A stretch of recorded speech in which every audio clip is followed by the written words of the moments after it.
नमस्कार, आप देख रहे हैं बिहार बुक्स। मैं अजीत सिंह। अभी हमारी उपस्थिति जो है ये सहरसा जिला के सलखुआ प्रखंड के हॉस्पिटल में जो है बीते दिन 23 तारीख को सलखुआ प्रखंड के डिटोला में एक अनर्थ घटना हुआ है। उसी घटना को लेकर के जो है उसके साथ घटना हुआ है जो वर्तमान में खगड़िया के सांसद और खगड़िया खास करके सलखुआ प्रखंड के जो है लोजपा विलास के प्रखंड अध्यक्ष अरुण यादव जी, उनके साथ घटना हुआ है कि उनका सुपुत्र को जो है मारपीट में जो है जान से ही उसे मार दिया गया है। उसी सिलसिले में जो है हम इसे जानते हैं कि क्या कारण है, क्या पीछे कोई विवाद रहा है उससे, क्या आपसी कोई मामला है। तो हम लोग जो है हम आपसे पहले एक ही सवाल करेंगे, आखिर आपका बेटा को क्यों मारा गया? देखिए, हमसे उसको कोई झंझट उंझट था नहीं। समाज के लोग से आप पता कर लीजिए। पूर्व में 2019 में मैंने औरत और अकरी बकरी लेके झंझट हुआ था। 19 में दोनों तरफ से काउंटर हुई थी, केस हुआ था। केस होने के बाद थाना से ही हम लोग अपना अपना बेल ले लिए। बेल लेने के बाद हम लोग अपना अपना फ्री हो गए। दोनों आदमी बेल ले लिए थे? दोनों आदमी थाना ही बेल दे दिया था। इसके बाद उन्होंने उन पर नोटिस गया 8 महीना पहले। 8 महीना पहले उस पर नोटिस आया तो उन लोगों ने हमसे कहा कि आप हमारी केस को मेल कीजिए। हम के लिए भाई हम कैसे मेल करेंगे, केस तो मेरा भी है, मेरा भी केस। दोनों तरफ से केस हुआ है ना? दोनों तरफ से केस हुआ था। हम बोले केस तो हम पर भी आप किए हैं, तो ऐसा कीजिए आप वो अभी केस को खुलवाइए। आई केस खुले है जा करके हम लोग अपना गांव के 10 आदमी को बैठा लीजिए, उसमें बैठिए, बैठ करके इसको निपटारा कर लीजिए। जो गलती हम किए हैं, जो गलती आप किए हैं, ये गलती को अगले बार ना आप कीजिएगा ना हम करेंगे। हम मेल करने के लिए तैयार हैं। आपके द्वारा बोला गया था? जी जी। सामने वाला क्या रिएक्शन आया था? सामने वाला कहना हुआ कि आपका केस नहीं खुला है, जब खुलेगा तब आके आपको हम मेल जोल कर देंगे। हमको पहले आप केस मेल कर दीजिए। हमारा बहू बेटी को कोर्ट जाना पड़ता है, बराबर तारीख होता है, इसलिए आप हमको पहले मेल कीजिए। वह हम पर बराबर बराबर दबाव बना रहा था। दबाव आप पे बना रहा था और हत्या आपकी बेटे को हो गया, जी यही जी, ना? जी जी। आशिक भाई बताइए, अभी तक में जो है प्रशासन, क्योंकि आपके घर से प्रशासन अगर थाना देखा जाए तो 4 से 500 किलोमीटर 500 मीटर की दूरी है, ज़्यादा दूरी है नहीं, क्योंकि आपके गांव में ही कहा जाता थाना है। क्या थाना में आप इससे पहले कंप्लेन किए हैं कि लगातार हमारे ऊपर दबाव बनाया जा रहा है? देखिए, थाना में ऐसा पहले हम कोई कंप्लेन नहीं किया था। कंप्लेन क्या करते, ये तो आया ही कहा कि हम उनको ये भी बोले कि पहले तुम जा कर के बेल करा लो, इसके बाद मेल होगा। जब तुम पर नोटिस आया है तो पहले बेल कराएगा तब ना तुम मेल होगा। वो तो औपचारिक बात हो गया, हम लोग किए। इसके बाद कोई तरह का ऐसा हम इस बीच में उसके साथ हमको कोई झंझटे फसाद। लड़ाई कैसे हुआ? लड़ाई होबे नहीं किया। लड़ाई होगा तब न। लड़ाई तो बताया आपको 19 में हुआ था, झंझट हुआ था। वही केस का कंप्रोमाइज करने के लिए दबाव बना रहा। जिसमें आपके बेटा के साथ मारपीट किया जा रहा था उसमें आप लोग नहीं थे? उस समय हम नहीं थे।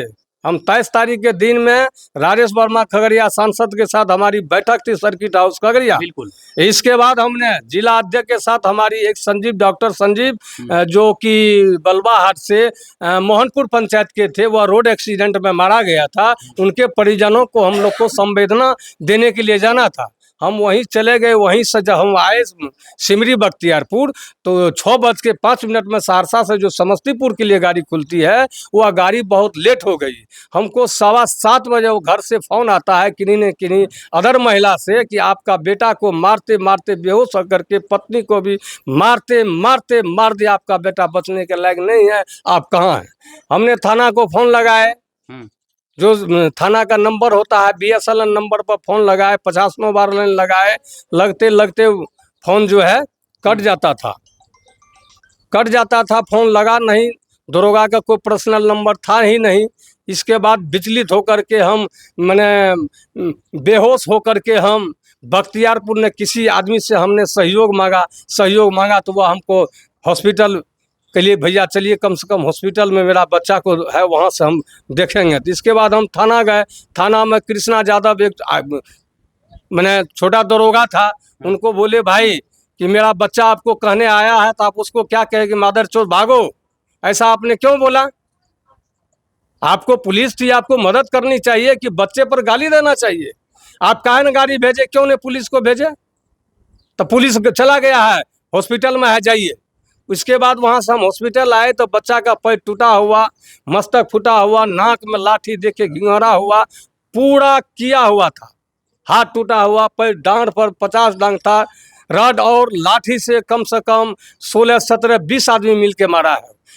एक्सपोर्ट पर भी उसका सांस पर आया हॉस्पिटल, उसका उपचार भी जो होना था इस हॉस्पिटल का सब डॉक्टर मुस्तैदी से अच्छा तरीका से उसका उपचार किया। इसके बाद यहाँ से आए तो हम एम्बुलेंस लेकर के, जबकि हमारी पत्नी की उससे उसी हालत में वो अभी थी, तो उनके लिए कहा कि इनको एक एम्बुलेंस में नहीं जाएगा, पहले छोटा आप एम्बुलेंस। पुलिस प्रशासन के ऊपर भी सवाल खड़ा कर रहे हैं।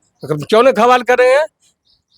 घटना 23 तारीख की शाम में है, जब हमने पुलिस प्रशासन एसपी से, जब हमारे पार्टी के पदाधिकारी बात किए, एसपी साहब, डीएसपी साहब, सहरसा, सबसे बातचीत हुई। जब हमरा पार्टी का लोग सबसे बात किया, जब दबाव बनाया गया, तो दबाव बनाने के बाद जाकर के मेरा ही आदमी उसको लोकेशन दिया, तब जाकर के 2 अभियुक्त को कोपरिया में पकड़ा गया। इसके बाद आज तीसरा दिन बीत रहा है, अभी तो किसी को पकड़ा नहीं है, कोई संदेश नहीं है, कोई चिट्ठी नहीं है। हमारी पत्नी की आज हालत देख रहे हैं कि हमारे लोजपा उम्मीदवार छतरी यादव जी अभी मौजूद हैं हॉस्पिटल में। अभी 1 घंटा पहले हमारी पत्नी एकाएक इनके सामने में बेहोश हो गई और इन्हीं के गाड़ी से भी हम आपके हॉस्पिटल। भाई भी वहाँ पे घोलटा हुआ है। हाँ, बेटा भी हमारा परेशान बेटा, है। हाँ, बेटा भी पूरा परेशान है। माइंड लगता है करेक्ट हो गया है, पूरा माइंड करेक्ट हो गया है, लगता है वो बच्चे के। आप डीएम साहब से क्या मांग रखते हैं? हम डीएम साहब से ही मांग करते हैं, पुलिस प्रशासन से भी, एसपी साहब से, बिहार सरकार से, पक्ष विपक्ष दोनों से,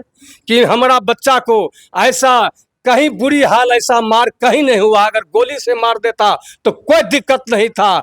अब उस बच्चे को, जिस रड को हम पकड़े हैं, कल कम्युनिस्ट पार्टी के सीपीआई नेता ओम प्रकाश यादव मेरे यहाँ गए हुए थे, उनके सामने हमारा बेटा पेशाब करने जब बाहर गया तो लाठी और खंती मिला। खंती का वजन लगभग 6 किलो है। अब बताइए, वो 6 किलो की खंती से जब मारने के बाद कितना खंती, कितना लाठी लगा है, उस बच्चे का बेरहमी से हत्या किया गया है। हम डीएम साहब से मैं आग्रह करता हूं, पुलिस पदाधिकारी को, हत्यारा का अविलंब गिरफ्तार किया जाए, इसका स्पीड ट्रायल किया जाए और अविलंब हत्यारा को फांसी की सजा मिलनी चाहिए।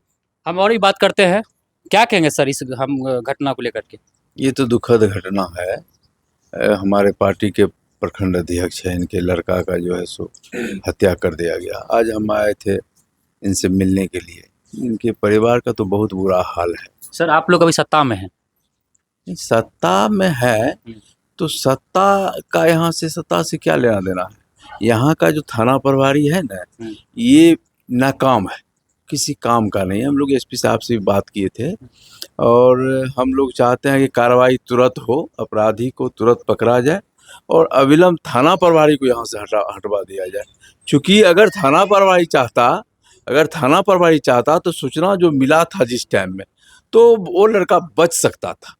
अगर वो अपनी कार्रवाई उचित टाइम पर करता तो बच जाता। तो हमको लगता है कि प्रशासन की लापरवाही से उसकी मौत हुई है। हत्यारा तो हत्या कर दिया, लेकिन हॉस्पिटल जाते जाते अगर हॉस्पिटल के करीब जाके मरा है तो वो थाना प्रभारी के लापरवाही से। इसलिए अविलंब इस पर कार्रवाई होनी चाहिए। हमारे नेता आदरणीय चिराग पासवान जी से हम लोगों की बात हुई है, वो भी संपर्क में है, वो भी लगे हुए हैं। हम लोग इनको न्याय दिला के रहें किसी भी हालत में। किसी भी हालत में। इसमें कितने दोषी का नाम आया है? इसमें 13 आदमी अभियुक्त है। अभियुक्त 13 आदमी है जी, जिसमें कि 2 आदमी का अरेस्ट हो चुका 2 आदमी अरेस्ट हुआ है। अभी और सब फरार है। पुलिस जाने कहाँ है नहीं है, ये तो काम पूछना पुलिस की जिम्मेदारी बनती है कि कहाँ है नहीं है। हम तो यही न बताएंगे कि उनका यहाँ रिश्तेदार है, यहाँ फलना है, यहाँ करता क्या था? मेरा बेटा हैदराबाद में सिक्योरिटी गार्ड में जॉब करता था, प्राइवेट जॉब था। बहुत उसका एक चर्चा का विषय है। कहीं उसमें कोई आज तक कोई क्लेम नहीं है। एक आईएएस के तरह लड़का था, उसका फोटो देख लिया जाए, चेहरा देख लिया जाए, किसी आदमी से आप पता कर लीजिए पूरा प्रखंड में कि वह लड़का के बारे में आपको कोई शिकायत नहीं करेगा। और हम आग्रह करते हैं कि अभी आप किस लिए आए हैं? हम यहाँ अपनी पत्नी को लेकर आए हैं। पत्नी हमारी बेहोश है। बेटा मेरा रनवर पागल की तरह बौक रहा है, पत्नी बेहोश हो गई। छतरी बाबू के गाड़ी से ही अभी इनको पीएससी हम लाए हैं। हम प्रशासन से आग्रह करते हैं, इसको जो है 24 घंटा में आपको गिरफ्तार करना चाहिए, लेकिन आप लापरवाही बता रहे हैं या आपका स्टाफ लापरवाही बता रहा है। इस चीज को हम लोग कहीं से बर्दाश्त करने वाले नहीं हैं। और हम जिलाधिकारी से मैं मांग करता हूं कि मुझे बच्चा मरा है, जॉब में बच्चा मरा है, या प्राइवेट ही क्यों नहीं जॉब हो, लेकिन उसी जॉब से हम लोग का रोजी रोटी चलता था। और हमको एक सरकारी नौकरी मिलनी चाहिए, और जो सहायता है वह हम लोग को भी मिलनी चाहिए, इसमें कहीं दिक्कत न होना चाहिए। मैं उनसे मांग करता हूं कि जो सरकार का जो है आपदा विभाग से हो या सरकार से हो या जहां से हो, मुझे मुआवजा मिलना चाहिए। क्या सर इस पे जो बोले हैं इस पे होना चाहिए? प्राइवेट सेक्टर में इसका बेटा जॉब करते थे, कहीं न कहीं जीविका उपार्जन का एक कहता है जवान बेटा था, कमाता था, उसके सहारे ये जीते थे। क्यों नहीं होना चाहिए? क्यों नहीं होना आप लोग चाहिए? मांग रखेंगे? एकदम मांग रखते हैं। किसी का बेटा मर गया और उसी बेटा से भरण पोषण होता था, उसका हत्या हो गया, तो निश्चित रूप से कम इसको तो 25 लाख रुपया मुआवजा सरकार को देना चाहिए और उनके परिजन को नौकरी देना चाहिए। हम लोग मांग करेंगे, अपने नेता से मांग करेंगे, बिहार सरकार से मांग करेंगे। ये तो जायज बात है। ये कोई नाजायज बात सबसे बड़ी बात इसमें ये भी हो जाता है कि जब कहीं भी मर्डर अगर होता है तो 24 घंटे के अंदर में अपराधी को जो है या तो सरेंडर करा दिया जाता है, उसका इनकाउंटर कर दिया जाता है। यहाँ पे अभी सिर्फ 2 ही अपराधी अरेस्ट हुआ है, बाकी 11 कहाँ गया? ये सवाल वर्तमान में अभी सहरसा के एसपी और सलखुआ थाना के थाना अध्यक्ष है। आप लोग इस वीडियो को अधिक से अधिक तक शेयर कीजिए और न्याय इनको मिलना चाहिए, नहीं तो ऐसे दरिंदे जो ना जाने कई समाज में है और बहुत समाज में इस तरह से होते रहेगा तो इस तरह समाज दूषित हो जाएगा। अच्छे आदमी की संख्या जब समाज में घट जाएगा तो बुरे आदमी का प्रभाव बढ़ जाएगा। अपना राय इसमें जरूर दें। जय हिंद।